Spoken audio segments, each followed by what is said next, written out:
বিসমিল্লাহির রহমানির রহিম। উপস্থিত অধ্যক্ষের আয়োজিত 2026 শিক্ষাবর্ষের দাখিল পরীক্ষার্থীদের বিদায় অনুষ্ঠান, অধ্যয়নরত ছাত্রছাত্রীদের সবক অনুষ্ঠান ও ক্রীড়া প্রতিযোগিতা অনুষ্ঠানের সম্মানিত সভাপতি, আমাদের অত্র মাদ্রাসার সম্মানিত সহসুপার জনাব মাওলানা জাকির হোসেন সাহেব, উপস্থিত আছেন প্রধান অতিথি, বিশেষ অতিথি, অভিভাবকবৃন্দ, বিদায়ী ছাত্রছাত্রী, অধ্যয়নরত ছাত্রছাত্রীবৃন্দ, আসসালামু আলাইকুম। আসলে আজকে আমাদের এই অনুষ্ঠানটা যত সুন্দর হওয়ার কথা ছিল, আমাদের শিক্ষক, বিশেষ করে শিক্ষকদের কাছে এত ভালো মনে হচ্ছে না। কারণ আমাদের এই প্রতিষ্ঠানের মধ্যমণি যা দিক নির্দেশনায় আমরা সবসময় চলতাম, আমাদের সেই সম্মানিত সুপার মহোদয়ের আম্মা যান খুবই মুমূর্ষু সমস্যা আছেন। এজন্য সুপার হুজুর না থাকাতে আমাদের কাছে আসলে শূন্য শূন্য লাগতেছে আজকের অনুষ্ঠানটা। তারপরেও নিয়ম অনুযায়ী তার আমরা থেমে থাকতে পারি না, যেহেতু সময় এবং স্রোত কারো জন্য অপেক্ষা করে না। তার এই ধারাবাহিকতায় আমরা অনুষ্ঠানটা পরিচালনা করছি বা করতেছি।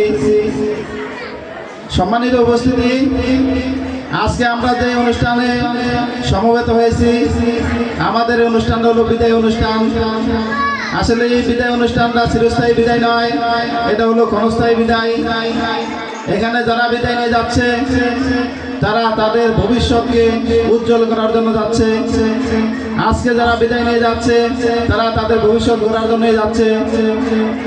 এজন্য আমরা যারা উপস্থিত আছি, যারা বিদায় নিয়ে যাচ্ছে তাদের জন্য সবাই দোয়া করব, যেহেতু যারা তাদের উজ্জ্বল ভবিষ্যৎ গড়তে পারে। আর যারা বিদায়ী ছাত্রছাত্রী আছে তাদের উদ্দেশ্যে বলবো, তোমাদের সামনে যে পরীক্ষা, তোমরা পরীক্ষা ভালো রেজাল্ট করবে। তোমাদের যেমন ভবিষ্যৎ উজ্জ্বল হবে, আমাদেরও সম্মান বাড়বে, এই প্রতিষ্ঠানেরও সম্মান বাড়বে, এই প্রতিষ্ঠানেরও সুনাম হবে। আমার পূর্বে যতজন বক্তব্য দিয়েছেন সবাই তোমাদেরকে দিক নির্দেশনামূলক কথা বলেছেন। যেহেতু গরম এবং সময় স্বল্পতা, এই জন্য আমি আর বিস্তারিত বলবো না। কারণ এবারকার পরীক্ষা, এসএসসি পরীক্ষা, দাখিল পরীক্ষা এগুলো ভিন্নভাবে হবে।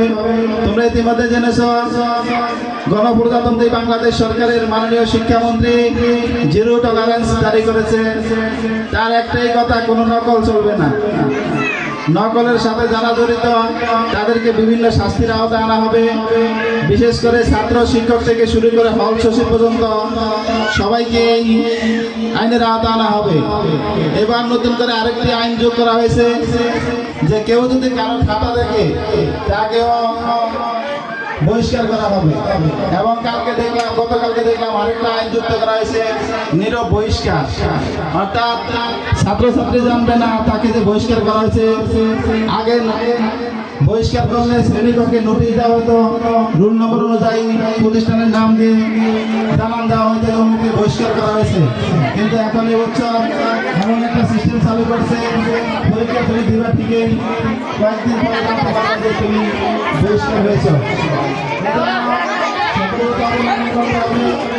সর্বোপরি যেভাবে পাস করা যায় নিজেকে সেভ করে রাখতে হবে। কিছু নাই, বলারও কিছু নাই। যে যেমন করেছ সে যেমন ফল পাবা। তারপরে নিজেরা সাবধান থাকবা, যাতে করে পরীক্ষায় কোনো সমস্যা না হয়, পরীক্ষা সমাপ্ত করতে পারো এবং ভালো একটা রেজাল্ট করতে পারো। উপস্থিতি সকলের কাছে এই দোয়া কামনা করে আমি আমার বক্তব্য এখানে শেষ করছি। আসসালামু আলাইকুম।